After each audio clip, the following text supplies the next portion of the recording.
All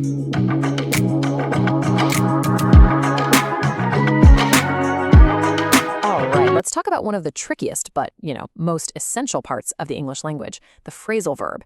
If you've ever been stumped by English, I'm willing to bet one of these little guys was the reason why. But hey, not for long. Okay, let's just jump right in with this. Look at this sentence. She blew me off. I mean, what on earth does that even mean, right? Did she, literally blow air on me? Did the wind knock me over? The literal meaning makes absolutely zero sense. And that, right there, is the heart of the phrasal verb puzzle.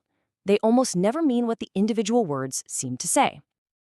So how are we going to solve this puzzle? Well, here's our game plan for today. We're going to break down exactly what they are, see how they're built, figure out why they can be so tricky, and most importantly, I'm going to give you a real solid action plan to finally master them.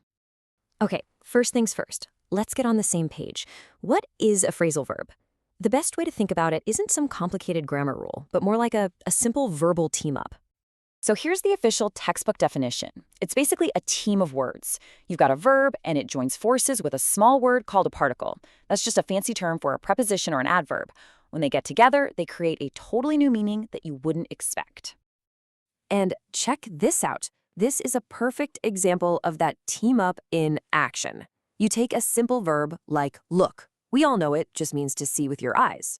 But you add the little particle after, and suddenly look after has a completely different meaning, to take care of someone. That one tiny word changes everything. So let's get into the building blocks. This is where it gets really interesting, because you're about to see how one single verb can be the foundation for tons of different meanings. Believe it or not, it all comes down to a really simple three-step formula. You start with a super common verb, let's say get, then you add a particle, like around, and boom, a new meaning is unlocked. Get around doesn't mean you're physically moving. It means you're avoiding a problem or a rule. And the power of that formula is just crystal clear right here. Just look at the verb get. Just by swapping out that one little particle, you can talk about avoiding a problem with get around, or having a great relationship with get on, or responding to an email with get back to. It's like a verbal Swiss Army knife.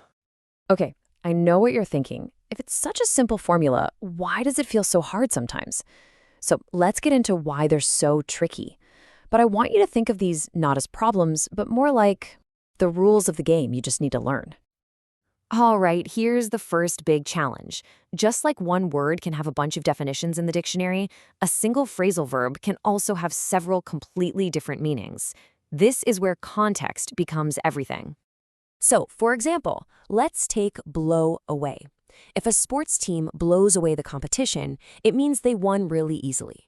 If a concert blew you away, it means you were super impressed. And, of course, if your hat blew away, well, that was probably just the wind. You see, you have to use the rest of the sentence to figure out which meaning is the right one. And now for challenge number 2. Some of these verb particle teams can actually be separated. That means the object of the sentence can jump right into the middle of them.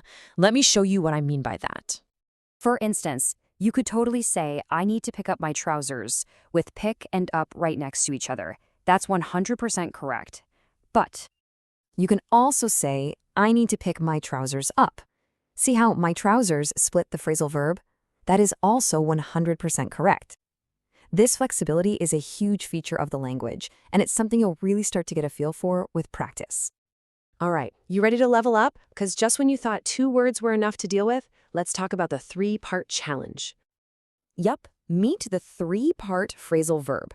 This is a team of 3, a verb, an adverb, and a preposition that all work together to make one single meaning. You've heard these all the time, things like look forward to or get along with. They're a single, unbreakable unit of meaning. Okay, so we've broken down what they are and why they can feel so confusing. Now for the most important part, how do we actually conquer them?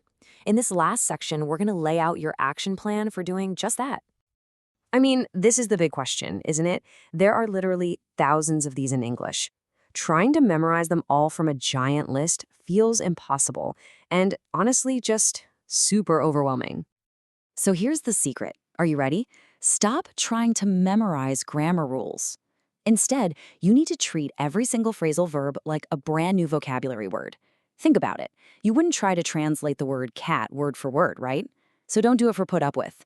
The key is to learn the entire phrase as one chunk of meaning by seeing it used in real life, in stories, songs, conversations. That's how you'll truly get it. So there you have it, a peek into the wild, wonderful world of English phrasal verbs. Yeah, they're a challenge for sure, but they're also what makes the language so expressive and so colorful. They're not a bug, they're a feature. So the only question left is, what new phrasal verb are you gonna look up today?